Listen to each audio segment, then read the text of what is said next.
राधे राधे। जय Shri Ram. Welcome to HTM के प्यारे विद्यार्थियों। अपन पढ़ रहे थे विसर्ग संधि।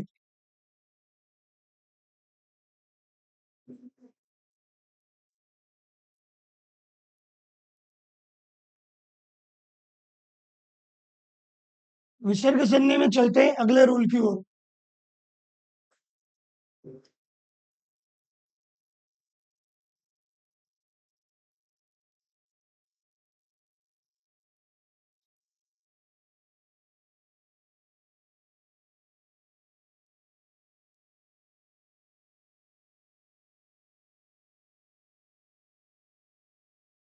Rule number 8। रूल नंबर 7 तक अपने पिछले सेशन में पढ़ लिया था। आगे देखते हैं। यदि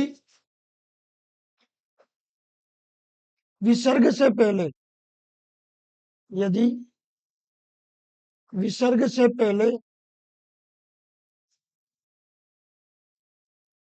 ह्रस्व यदि विसर्ग से पहले ह्रस्व ई या ऊ हो तथा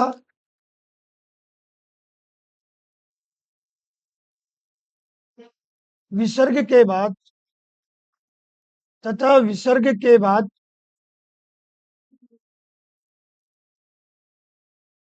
रे वर्ण आए तो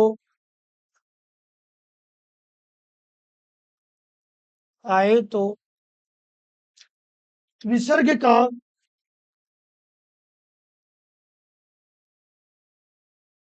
लोप हो जाता है। विसर्ग का लोप हो जाता है और ह्रस्व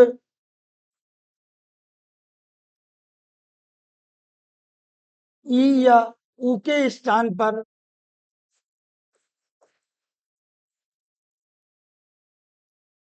दीर्घ ई या ऊ हो जाता है।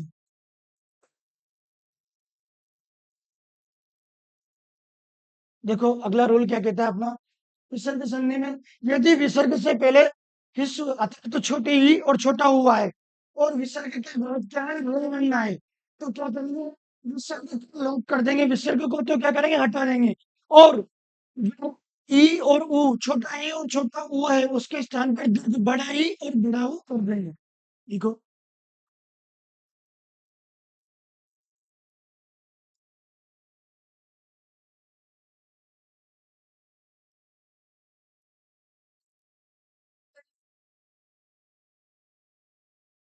सेवन चल रहा है, कोई बात नहीं, सेवन कर देते हैं इसको।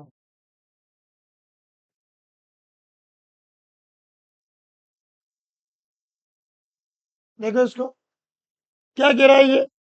विसर्ग से पहले क्या आ रहा है, ई और ऊ। उसके बाद क्या आ रहा है विसर्ग। विसर्ग के बाद क्या आ रहा है ऋण वर्ण। तो क्या करना है अपन को, विसर्ग को तो किसको हटाना है और ई और ऊ को क्या करना है, बड़ा करना है। ह्रस्व ई को दीर्घ ई और ह्रस्व जो ऊ को दीर्घ ऊ करना है। देखो उदाहरण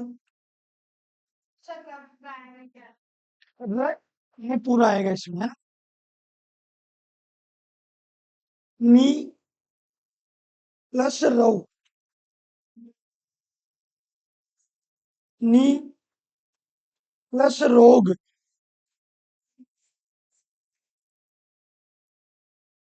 नी प्लस रंध्र,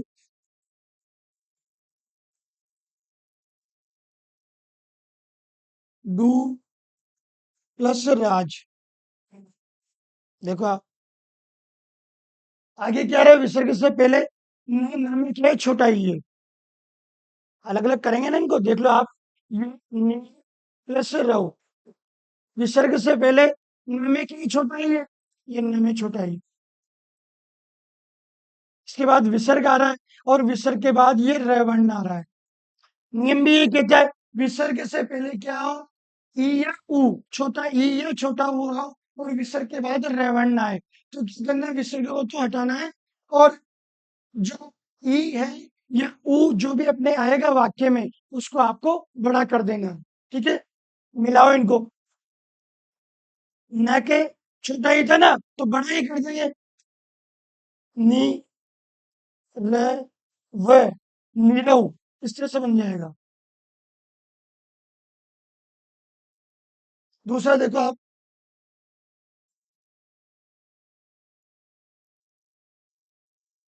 नी प्लस रोग, नी प्लस रोग,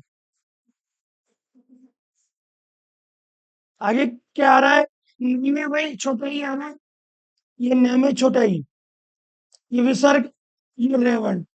ठीक है, नियम में ये कह रहा है, विसर्ग से पहले ह्रस्व ई या ऊ हो, ह्रस्व का मतलब होता है बेटा छोटा, है ना, छोटा ई या छोटा ऊ हो, विसर्ग के मतलब क्या है, रेवण है, तो विसर्ग का तो लोप करेंगे, उसको तो हटा देंगे, और जो इसको बड़ा कर देंगे, मिला दो आप, नी रोग,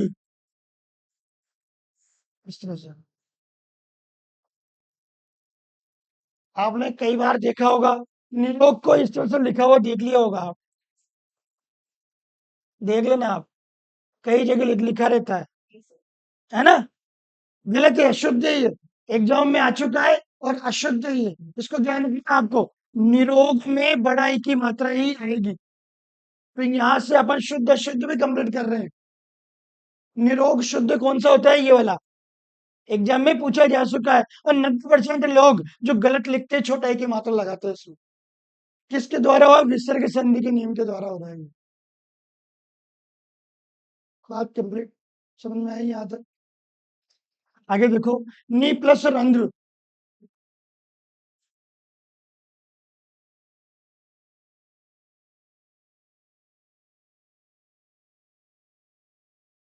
नी प्लस रंध्र, नी प्लस रंध्र, आगे क्या आ रहा है, न के पहले छोटा ही, ये न के पहले छोटा ही, ये र और ये र, विसर्ग के बाद क्या आ रहा है, रेवण आ रहा है, नियम यही कह रहा है, विसर्ग के पहले ई आओ और विसर्ग के बाद रेवण आए, तो विसर्ग का क्या करना है, लोप करना है, और ई को ई बना देंगे, निरंग, मिलाएंगे तो क्या बनेगा ये, निरंग, सबसे बनेगा, दू प्लस राज, विसर्ग के पहले देखो अलग अलग करेंगे, विसर्ग के पहले ये ऊ, ये विसर्ग, छोटा ऊ, छोटा ऊ की मात्रा लग रही, तो छोटा ऊ, ये रेवण, विसर्ग के बाद रेवण आ गया, विसर्ग के पहले ऊ आ रहा है, तो क्या कर देंगे, विसर्ग का लोप कर देंगे और उसको बेड़ा बना देंगे, दुराज, इस तरह से बनेगा, उतार लो, पहले वाला लिखा था कि नहीं लिखा था आपने, लिख लिया था, ये लिखा था, लिख लो पहले वाला लिख लो, जिसने नहीं लिखा है ना पहले वाला लिख लो,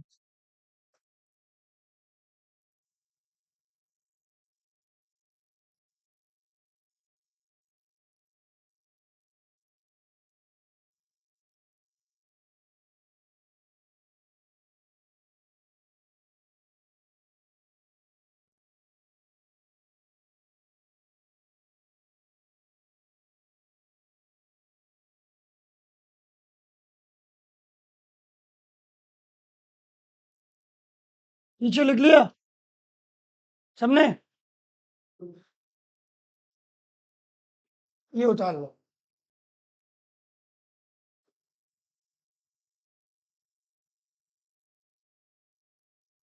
लिख लिया, बात समझ में आएगी, क्या कहना चाह रहा है ये, इसके उदाहरण आते हैं एग्जाम में, और निरोग को विशेष ध्यान रखना, शुद्ध शुद्ध में पूछ लिए गए कई बार, और बार देखो जो क्वेश्चन एग्जाम में आ चुके हैं ना वो बार बार पूछे जाते हैं, रिपीटेशन होता है उनका, नए क्वेश्चन तो पेपर में कुछ ही आते हैं, लेकिन अधिकतर कहीं भी किसी भी चीज की तैयारी करो ना आप भी, तो ये चीज देखना आप कि पुराने पेपरों में किस तरह के क्वेश्चन पूछे जा रहे हैं, उन क्वेश्चनों को पहले कंप्लीट करना किसी भी चीज का, क्योंकि ऑब्जेक्टिव क्वेश्चन सबसे ज्यादा सहायता करते हैं किसी भी चीज के कंपटीशन की तैयारी करने में, थ्योरी तो मेन है ही सही, उसको तो पढ़ना जरूरी है, क्योंकि जब तक आप थ्योरी नहीं पढ़ोगे तो ऑब्जेक्टिव कहाँ से समझ में आएंगे?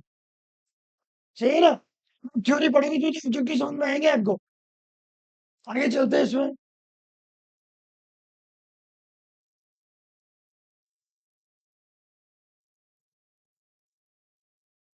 Rule number 8। रूल नंबर 8 क्या कहता है देखो, यदि विसर्ग से पहले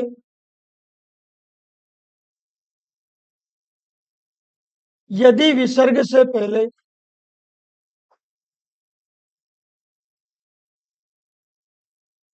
पुर पुर तिर नम भा आए और विसर्ग के बाद और विसर्ग के बाद और विसर्ग के बाद क वर्ण आए तो क वर्ण आए तो विसर्ग के स्थान पर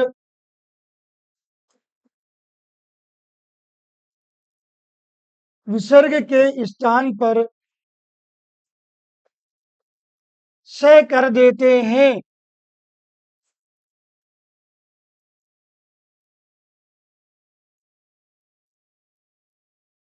ये कहता है अगला रूल अपना। इसके तो आप शॉर्ट हैंड लिख सकते हैं। पूरा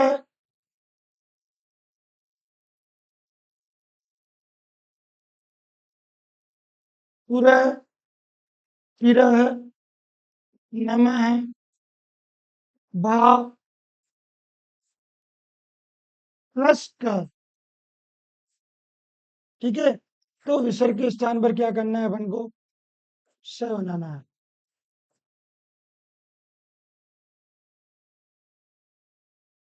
देखो आप कैसे बनेगा। पूरा प्लस कार, पूरा है प्लस कार, आगे क्या आ रहा है? रवण आ रहा है। ठीक है, विसर्ग से पहले शब्द आ गया पूरे, जो अपने नियम के अनुसार है, और उसके बाद क्या वर्ण आ चुका है? उसके बाद क्या वर्ण आ चुका है? तो विसर्ग के स्थान पर क्या करेंगे? आधा से कर देंगे, क्या बन जाएगा पूरा? पुरस्कार।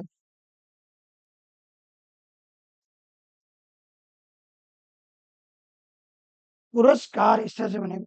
अच्छा एक चीज बताओ मेरे को, पुरस्कार पुरस्कार क्यों सही है बताओ?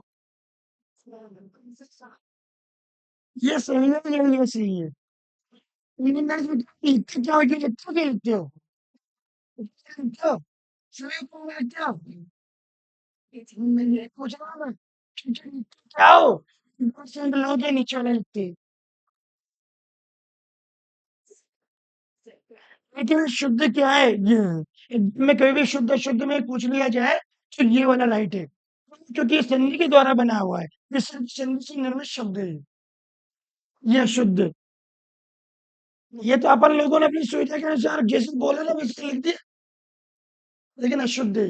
एग्जाम में क्वेश्चन आ चुका है इसका, शुद्ध शुद्ध में पूछ लिया गया है। देखो वाक्य शुद्धि शब्द शुद्धि, ये एक ऐसे टॉपिक है, ये आसानी से कंप्लीट नहीं होते। समझ रहे बात? इनको तो बस जहां से स्टार्ट, जहां भी मिले आपको वहीं से आप आपके जो शुद्ध करने लग जाओ शुद्ध होगी। तो धीरे धीरे करके ये ओपन होते जाते हैं। और अपनी संधि के जो उदाहरण पढ़े, इतने सब संधि पढ़ रहे हैं, प्रत्येक सेशन में मैंने हर नियम में एक उदाहरण ऐसे बताए जो वाक्य शुद्धि शुद्धि में काम में लिए जाते हैं। उपसर्ग से युक्त बताए, त्र से युक्त बताए, एक वर्ड वाले बताए, सभी तरह के बताए मैंने। और ये जो क्वेश्चन है, ये शब्द शुद्धि में आपके ज्यादा काम आएगा। संधि से ज्यादा इंपॉर्टेंट किसमें? शब्द शुद्धि में। पुरस्कार इसी तरह से लिखना है आपको। ठीक है, आगे देखिए, लिख लो इसको, उतार लो। ठीक है सबने? चलो उदाहरण देखते हैं। तिरस्कार, विसर्ग के पहले क्या आ रहा है? तेरा आ रहा है। विसर्ग के बाद क्या आ रहा है? कैवंड आ रहा है। नियम क्या कहता है? विसर्ग के स्थान पर क्या करना है? से करना है। मिला दो आप इनको, क्या बन जाएगा? तिरस्कार बन जाएगा।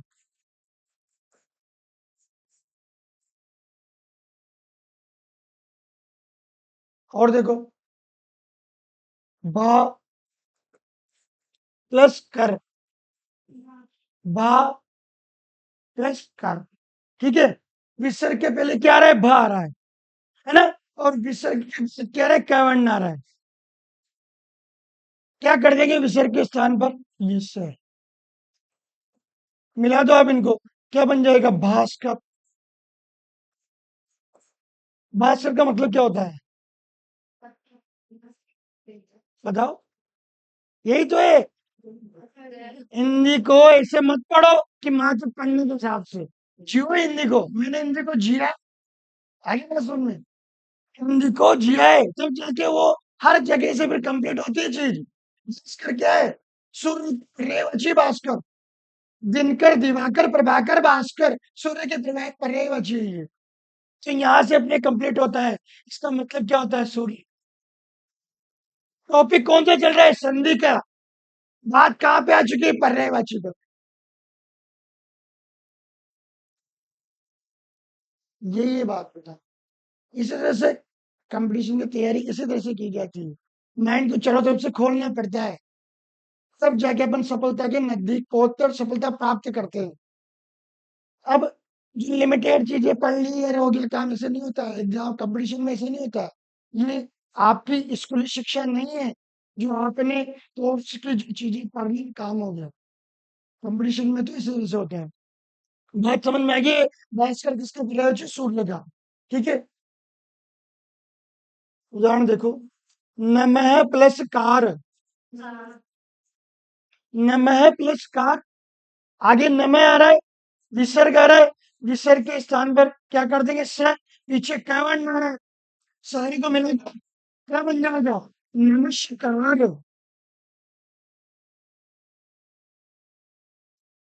क्या बनेगा? नमस्कार। एक और देख लो चलो, श्रेय प्लस कर, श्रेयस्कर बनता है इसका, ठीक है। श्रेयस्कर बनता है इसका इस तरह से। ये अपना जो विसर्ग संधि का जो लास्ट रोल था उसके उदाहरण थे। यहाँ पर अपनी विसर्ग संधि खत्म होती है। बात समझ में आई? क्लियर? उतार लो इसको फटाफट, आगे चलते हैं अपन।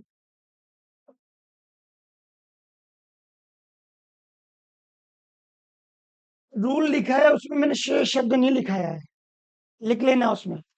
ये भी है, एक आध एक उदाहरण ही मिलता है लेकिन इसका, है ना?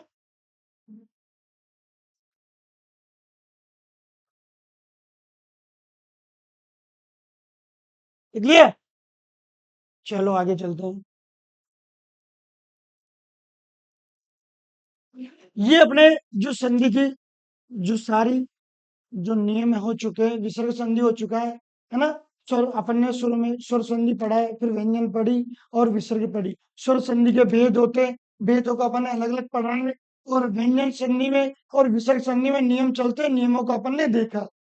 हिंदी ग्रामर के अगले टॉपिक के और अपन बढ़ते हैं। और एक बहुत ही महत्वपूर्ण टॉपिक, जो उस टॉपिक को मतलब कि अगर देखा जाए तो वो सबसे जटिल टॉपिक है, क्योंकि उसको पढ़ने के लिए वास्तव में क्या होना चाहिए? ग्रामर का पूरा ज्ञान होना चाहिए। और उसको जो बहुत ही कम लोग ध्यान देते हैं उस चीज के ऊपर। देखो आप, आपके सिलेबस के अनुसार ही वाक्य शुद्धि,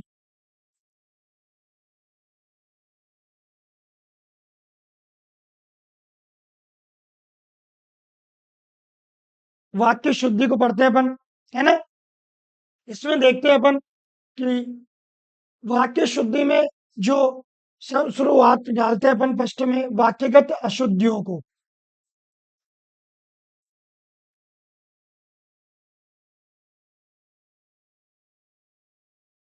वाक्यगत अशुद्धियों में फर्स्ट नंबर पे आता है संज्ञा संबंधी अशुद्धियां।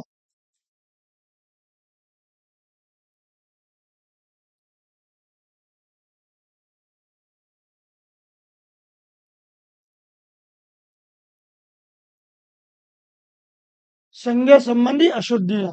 संज्ञा संबंधी अशुद्धियां दो प्रकार की होती है।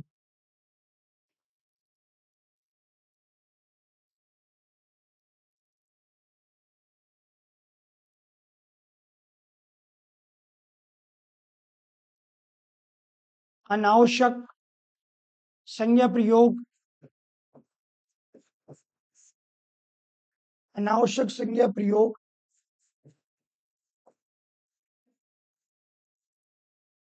अनुपयुक्त, अनुपयुक्त संज्ञा प्रयोग।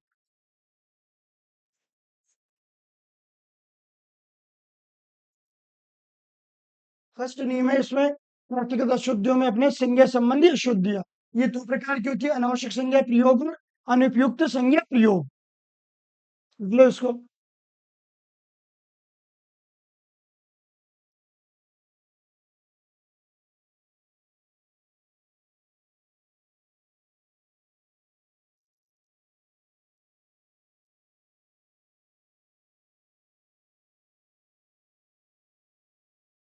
जैसा मैंने लिखा है उसी तरह से लिखना है आपको।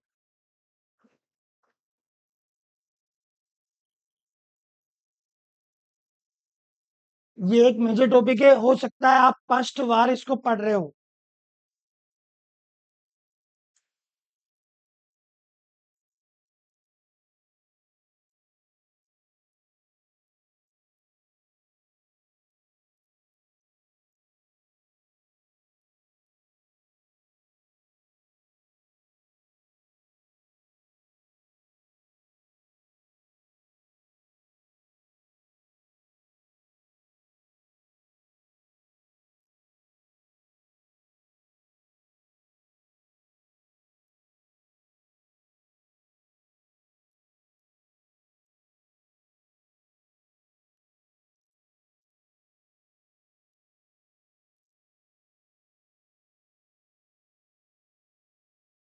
वो चीज अलग है, वो चीज अलग है।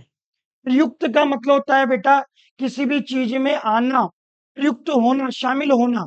और अनुपयुक्त, अनुपयुक्त शब्द का मतलब होता है अनुपयोगी। बात क्लियर? दोनों वर्ड अलग अलग है। अनुपयुक्त का अर्थ क्या होगा? अनुपयोगी। यहाँ पर अनावश्यक है और यहाँ पर अनुपयोगी है, दोनों चीज अलग अलग है। ठीक है, दोनों को अलग अलग देखेंगे अभी अपन, बहुत सारे उदाहरण देखेंगे। No tension. लिख, पहले ये लिख लो। लिख लिया यहाँ तक? फर्स्ट नंबर देखते हैं अपन।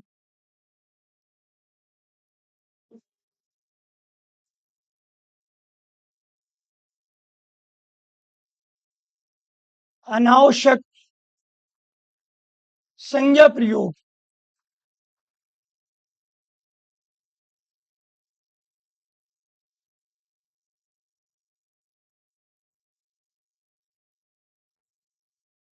अनावश्यक संज्ञा प्रयोग, अनावश्यक संज्ञा प्रयोग में क्या होता है?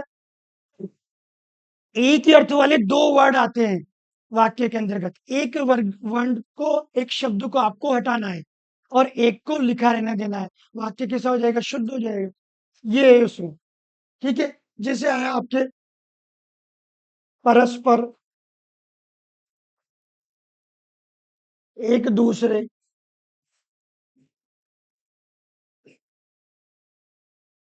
केवल, मात्र, चक्र, पहिया, दर, में, वापस, लौटना, दिन, वार, परस्पर एक दूसरे केवल मात्र चक्र पहिया दर में वापस लौटना दिन वार नामक शीर्षक व्यवस्था प्रबंध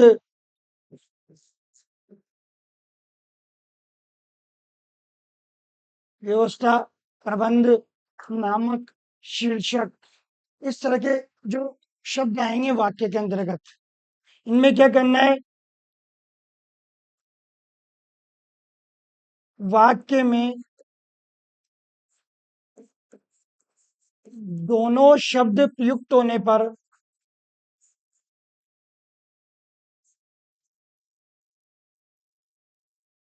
पर एक को हटाकर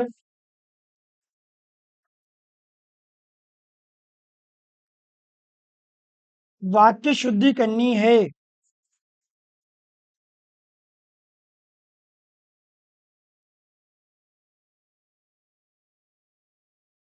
इस तरह के शब्द मिलते हैं, और भी मिल जाते हैं, सपूर्वक,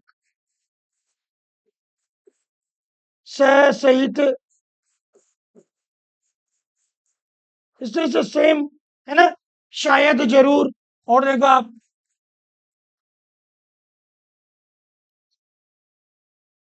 अब शायद हो गया तो फिर जरूर कैसे होएगा, मैं संशय हो गया कार्य में, तो फिर जरूर कैसे होएगा, वो फिर दोनों में क्या काम करना पड़ेगा, तो शायद लिख दो, जरूर लिख दो, है ना? सबसे तम,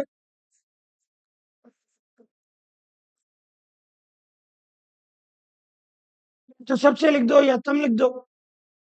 पर और तम प्रत्यय के बारे में पढ़ा है, प्रत्यय का प्रयोग कहाँ किया जाता है, सारों में से एक को छांटने के लिए, और तरफ प्रत्यय का प्रयोग दो में से एक को छांटने के लिए। प्रत्यय पढ़ेंगे, जिनमें पढ़ेंगे उन चीजों को, तम प्रत्यय की तम शेष रहता है बच्चों, है ना? सबसे और तम दोनों में से अब एक को प्रयोग किया जाता है वाक्य में।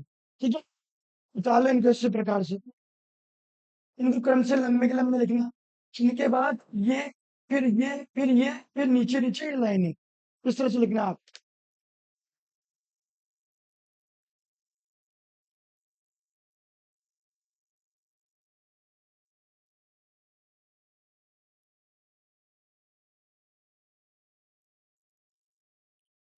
इस तरह से यहाँ से लिखना, फिर ये लिखना, फिर ये लिखना, फिर ये लिखना, फिर ये नीचे की लाइन लिखना, इस तरह से लिखना है आपको।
लिख लिया?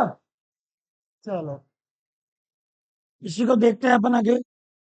देखो, हिंदी व्याकरण का ये बड़ा मजेदार टॉपिक है ना? और इसमें आपको जो आपकी जो गलतियां हैं ना, वो गलतियां बिल्कुल सही होनी चाहिए इसमें। वास्तव रूप से ग्रामर, जो व्याकरण पढ़ने का तो यही है, क्योंकि ये आना बहुत जरूरी है। और ये अपने जो बीएसटीसी के पाठ्यक्रम में भी दे रखा है। देखो इसमें, अशुद्ध वाक्य,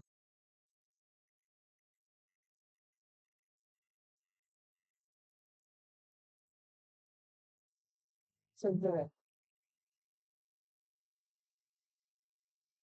वाक्य है, भोजन बनाने की व्यवस्था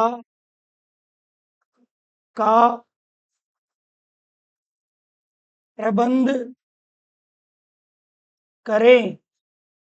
भोजन बनाने की व्यवस्था का प्रबंध करें।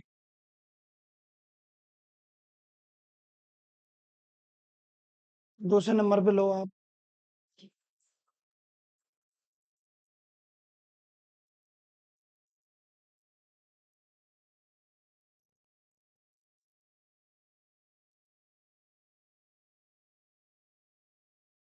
उत्साह नामक शीर्षक, उत्साह नामक शीर्षक पर निबंध लिखो।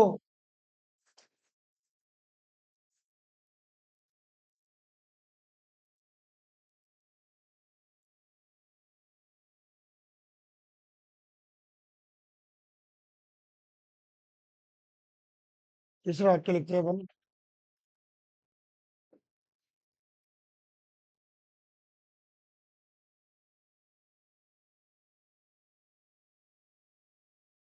भारत गुलामी की दासता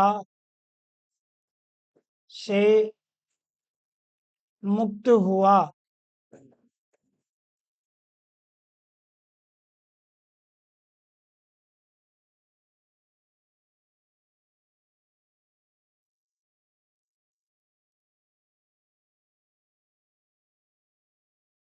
देखो पहला वाक्य, लिख रहे हो क्या? चलो उतार लो।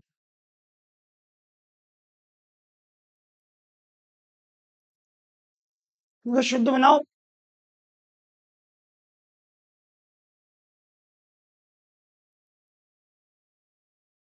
वाक्य मैंने लिख दिया, इनको शुद्ध बनाओ।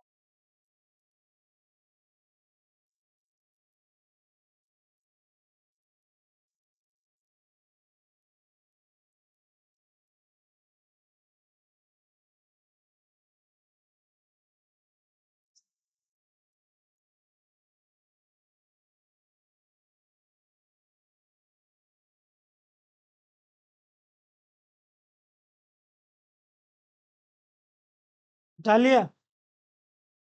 बना रहे हो ना? बना लिए क्या? शुद्ध बना लिए क्या?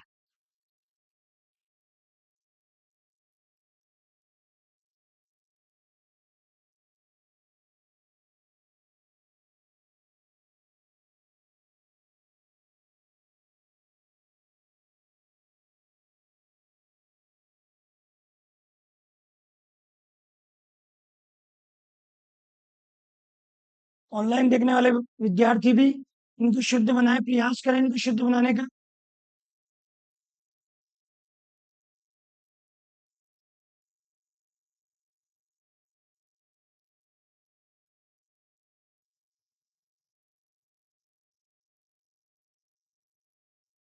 देखो आप, भोजन बनाने की व्यवस्था का प्रबंध करें। यहाँ पर व्यवस्था और प्रबंध दोनों समान शब्द आए हैं। व्यवस्था का अर्थ भी वो होता है जो प्रबंध का होता है। प्रबंध करना, व्यवस्था करना, बात एक ही है। तो क्या करना है, दोनों में से एक को हटाना है। एक अनावश्यक संज्ञा है। कहने का तात्पर्य है, एक संज्ञा कैसी? अनावश्यक है। उसको हटाना है, तब वाक्य क्या हो जाएगा? शुद्ध हो जाएगा। लिख दो भोजन बनाने की व्यवस्था करे, या ऐसे लिख दो भोजन बनाने का प्रबंध करे। फिर वहां पर क्या करना है? ऑप्शन के ऊपर डिपेंड करता है, जिस प्रकार का ऑप्शन आपको मिलता है उस प्रकार का मान लो। अगर भोजन बनाने का प्रबंध करे ये दे रखा है तो इसको सही मान लो, अगर भोजन बनाने की व्यवस्था करे ये दे रखा है तो इसको सही मान लो। जिस प्रकार का एग्जाम में ऑप्शन मिलता है उसी को नीचे बनाए। पर देखो, भोजन बनाने की व्यवस्था करे,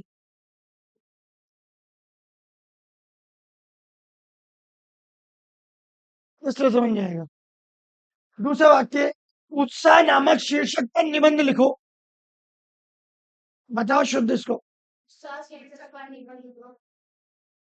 नामक और शीर्षक दोनों समान है, या तो नामक प्रयोग में ले लो या शीर्षक ले लो, एक को आपको हटाना पड़ेगा, तब वाक्य क्या हो जाएगा? शुद्ध हो जाएगा। उत्साह शीर्षक पर निबंध लिखो ऐसे लिख सकते हो, या उत्साह नामक निबंध लिखो ऐसे लिख सकते हो। कर लेते हैं शुद्ध। उत्साह शीर्षक पर निबंध लिखो।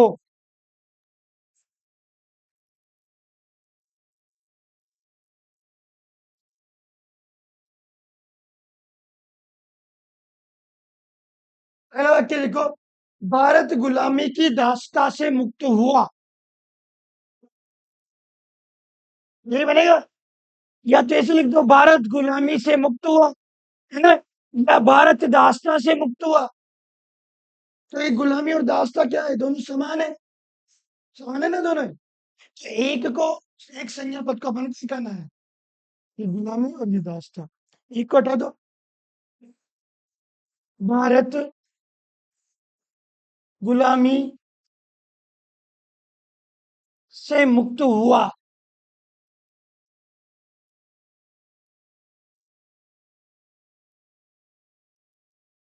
भारत गुलामी से मुक्त हुआ। इस तरह से अपन को वाक्य शुद्धि करनी है। मजा आया ना? टॉपिक में मजा आया ना? इसमें जो इसी तरह से ये अपने संज्ञा चल रहा है, अभी अनावश्यक का चल रहा है, फिर अनुपयुक्त का आएगा, फिर सर्वनाम संबंधी, वचन संबंधी, इस तरह से सारी चीजें आ जाएगी इसमें। और आपकी जो हिंदी व्याकरण है वो एक अच्छी हो जाएगी इस टॉपिक से। ठीक है, मिलते हैं नेक्स्ट सेशन में। धन्यवाद। राधे राधे, जय श्री राम।